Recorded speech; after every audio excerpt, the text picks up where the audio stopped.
જે સાચો ભક્ત હોય, જે સાચો સજ્જન હોય, જે થોડો ઘણો પણ સદગુણી હોય, એ કોઈ ભગવાનની ક્યારે પણ ટીકા કરે નહીં, નહીં અને નહીં જ. જે સાચો ભક્ત હોય, ભગવાનનો મહિમા જ સમજે, કોઈ પણ ભગવાન હોય, ભગવાન પ્રત્યે આદર જ હોય. હું નથી સમજી શકતો એનો અર્થ એવો નથી કે ભગવાન નથી. મને ડાયાબિટીસ છે એટલે મારે ખાંડ ન ખવાય, અથવા મેં પેંડો ખાધો છે એટલે મને ચા કે કોફી મોડી લાગે છે. એમાં ચા કે દૂધનો કોઈ વાંક નથી. વાંક મારો છે, મારી પાત્રતા નથી. તો જેમ જેમ પાત્રતા કેળવાતી જાય, આ વખતે ચેસમાં ભારતનો એક છોકરો આખા વિશ્વમાં ચેસ ચેમ્પિયન થયો. ખ્યાલ છે? શું નામ એનું? ગુકેશ. ચેસ રમત છે, બુદ્ધિશાળીઓની રમત છે. આ ગાંડાઓની રમત જ નથી. બહુ બુદ્ધિશાળી હોય ને એને ચેસ ફાવે, આમ ગણિત કરતા. આપણને તો ઘોડો હું, ગધાડો હું, ઊંટિયો હું, એ જ ખબર નહીં પડતી હોય. આ ચેસમાં ઊંટ કોને કહેવાય, પ્યાદો કોને કહેવાય, રાજા કોને કહેવાય, પાયદળ કોને કહેવાય. આ ચેસમાં આખી દુનિયાનો વર્લ્ડ ચેમ્પિયન થયો ગુકેશ. પણ ચેસ ચેમ્પિયન થયા પછી એને જે ઇન્ટરવ્યુ આપ્યો છે એ સાંભળો. એનો વિડીયો જુઓ તમે કે ગુકેશ શું બોલે છે.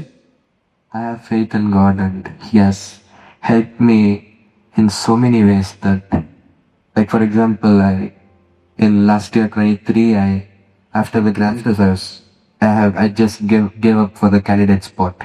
I was not even qualifying for the candidates, and then God made me. God gave me so many opportunities, and first of all, winning this Chennai Grandmasters. First of all, Chennai Grandmasters taking place, and me winning it despite being in such horrible form, and then winning the candidates. Last round, it could have gone to tie breaks, but God helped me, and even here it could have gone to tie breaks, and still, on and on, like so many things that God has done, and it couldn't have been by anybody else. ચેસમાં world champion થયા પછી પણ શું બોલે છે? God help me, ભગવાનની કૃપાથી થયું. અને આપણે ખાલી સેજ અહીંયા સોસાયટીમાં ચેસમાં જીતી ગયા હોય ને તો કે બંધન કોઈ હરાઈ ના હે કે કોઠારિયામાં. આ તારા કોઠારિયામાં કોણ પૂછે? કોઠારિયા વાળો પાછો સોલવન્ટમાં હોય, પાછો કોઠારિયામાં સોલવન્ટમાં જઈને પડ્યો હોય પેલી બાજુ. અને એમાં કે ચેસમાં મને કોઈ હરાઈ ન હોય કે. આખી દુનિયાનો ચેમ્પિયન થયો તો એ ભગવાન. પ્રમુખ સ્વામી મહારાજે દિલ્હી અક્ષરધામ કર્યું તો એ ભગવાન. મહાન સ્વામી મહારાજ આટલું બધું કરે છે, રોવિન્સવિલ અક્ષરધામ અબુધાબી, તો એ અમારા પૂર્ણ પુરુષોત્તમ ભગવાન સ્વામિનારાયણની કૃપાથી થાય છે. ભગવાનને જ આગળ રાખે છે. એટલે આ વચનામૃત આપણને શીખવે છે, પહેલું તો પોતાના અવગુણ જોવાના. ભગવાનમાં કે ભગવાનના ભક્તમાં ક્યારે અવગુણ નહીં. મને નથી સમજાતા તો મારે ધીમે ધીમે કરતા હાઈટ ઉપર જવાનું છે. હાઈટ ઉપર જઈશ તો ભગવાન સમજાતા જશે. ભગવાન માટે પ્રમાણ ભેગા કરવાની જરૂરિયાત નથી, પવિત્રતા ભેગી કરવાની જરૂરિયાત છે. જેમ જેમ હું ભગવાનથી નજીક જઈશ એમ ભગવાનની અપારતા મને સમજાતી જશે. ભગવાનથી દૂર છીએ એટલે ભગવાન નાના લાગે છે. થોડાક નજીક જાઓ તો ખબર પડે. થોડાક એક બે નાના વિડીયો બતાવે છે, બહુ રસપ્રદ વિડીયો છે. એક નાનો વિડીયો બતાવો કે જેમ જેમ દૂર છીએ એટલે ભગવાન આપણને નાના દેખાય છે. નિહાળી એક રસપ્રદ વિડીયો.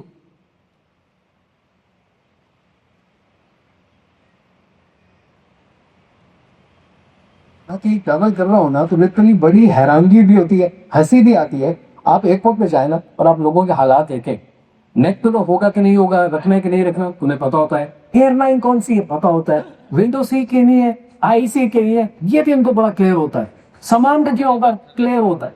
पर जो चीज एक नहीं पता होती ना उनको, वो पायलट का नहीं पता होता, लेकिन भरोसा होता है कि पायलट मौजूद है, पहुंचा देगा. पायलट बेचारे के पीछे से अनाउंसमेंट गिराते हैं, देखा तो नहीं होता उसको, लेकिन यकीन होता है कि ये पहुंचा देगा. तो जहाज में ना सुकून में बैठे रहते हैं कि पायलट मौजूद है, पहुंचा देगा. मैं हैरान होता हूँ कि जिंदगी को लेकर इतना रिलैक्स क्यों नहीं होते. जिंदगी का पायलट तो बहुत बड़ा है, रब मौजूद है, उसको पता है, ऊपर वाले को पता है कि आपको कहाँ पहुंचाना है. भरोसा रखो, रिलैक्स रहो, जहां पहुंचना है ना वो पहुंचा दे.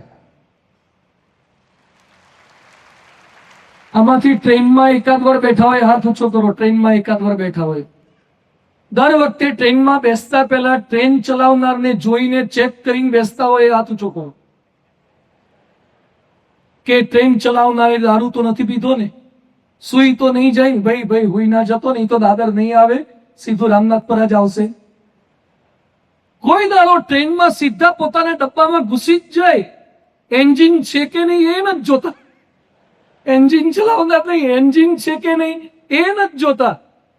પણ ટ્રેનમાં એટલો વિશ્વાસ, પ્લેનમાં પાયલોટ દેખાતા નથી, બસમાં થોડાક દેખાય છે. આ બધામાં જેટલો વિશ્વાસ છે તો આ પૃથ્વી ચલાવનારો દેખાતો નથી પણ છે તો ખરો. એકવાર આઈન્સ્ટાઈન પાસે એક બાઈ ગઈ, આઈન્સ્ટાઈન પાસે એક વ્યક્તિ ગયો અને પછી કહે છે કે તમે આટલા મોટા છો છતાં ભગવાનને કેમ માનો છો? હું ભગવાનને નથી માનતો. તો આઈન્સ્ટાઈન કે એક મિનિટ આવો. પછી આઈન્સ્ટાઈન એમની લેબોરેટરીમાં લઈ ગયા અને ત્યાં સોલાર સિસ્ટમ હતી. આપણી સોલારમાં છે ને આમ વલયો છે બધા, આ ગ્રહના લાઈનમાં રાખે ને, ગુરુ ને આ બધા અલગ અલગ, નેપચ્યુન ને સેટર્ન ને વેનસ ને બધા જે ગ્રહોના, તો આખું સોલાર સિસ્ટમ હતી. એટલે બહુ સરસ હતી. એટલે પેલા ભાઈએ કીધું કે બહુ સરસ છે, અદ્ભુત છે, કોણે બનાવી? તો આઈન્સ્ટાઈન કે મેં નથી બનાવી, કોઈએ નથી બનાવી. એટલે પેલા ભાઈ હસવા લાગ્યા કે કોઈએ ના બનાવી એવું થોડું હોય, કોઈ કે તો બનાવી જ હોય ને.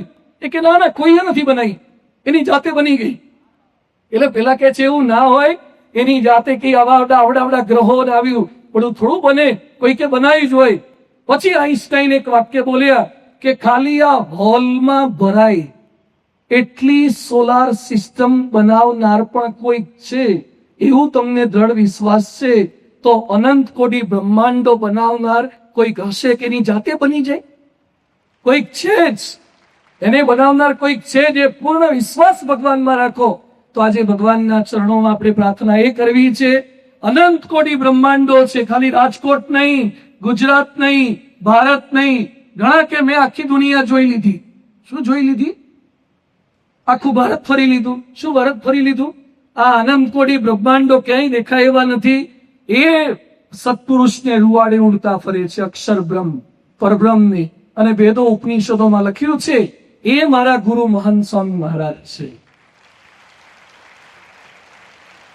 એ કોઈ બિલોરી કાક લેવાથી નહીં સમજાય, પકડાશે નહીં. તમારા દહીં જામે છે, દહીંમાં બેક્ટેરિયા હોય કે નહીં? હા કે ના? બેક્ટેરિયા વગર દહીં થાય? જેને આજ સુધી દહીંમાં બેક્ટેરિયા જોયા હોય હાથ ઊંચો કરો. દહીંમાં બેક્ટેરિયા જોયા હોય હાથ ઊંચો કરો. કોઈએ જોયા નથી તોય મેળવણ નાખો છો. આ મેળવણ નાખો એટલે શું થાય? દહીં જામે. દર રવિવારે અમે શું કરીએ છીએ? મેળવણ નાખીએ છીએ તો હરિભગત જામે, મજબૂત થાય, એનામાં ભક્તિ જામે, નિષ્ઠા જામે. બેક્ટેરિયા દેખાશે નહીં, શું નાખ્યું એ દેખાશે નહીં, પણ ચોસલા બંધ દહીં તૈયાર થશે, ચોસલા વાળું દહીં તૈયાર થશે અને બીજે બાર બધા ફોદા થશે. કારણ કે મેળવણમાં દમ નથી. આ મેળવણ છે, દહીં સારું કરે એવું મેળવણ છે. અહીંયા ફોદા નહીં થાય. એટલે પૂર્ણ વિશ્વાસ સ્વામિનારાયણ ભગવાન છે, એના અખંડ ધારક સંત મહંત સ્વામી મહારાજ છે. જેમ જેમ નજીક જતા જઈશું, જેમ જેમ ઓળખતા જઈશું, જેમ જેમ પવિત્રતા આપણામાં આવતી જશે, એમ એની અપારતા સમજાતી જશે. એવું એમની કૃપાથી, જ્ઞાન મૂલમ ગુરોર કૃપા, જ્ઞાન ફલમ ગુરોર કૃપા. તમારી કૃપાથી અમે તમને ઓળખી શકીએ. એમની કૃપા વગર ન મેધયા ન બહુના સ્મૃતેન ન તત્ર ચક્ષુર ગચ્છતિ ન વાક ગચ્છતિ. બુદ્ધિ શક્તિ આવડતથી ભગવાનને પામી શકાતા નથી. કૃપા કરો મુજે ઉપરે સુખ નિધિ.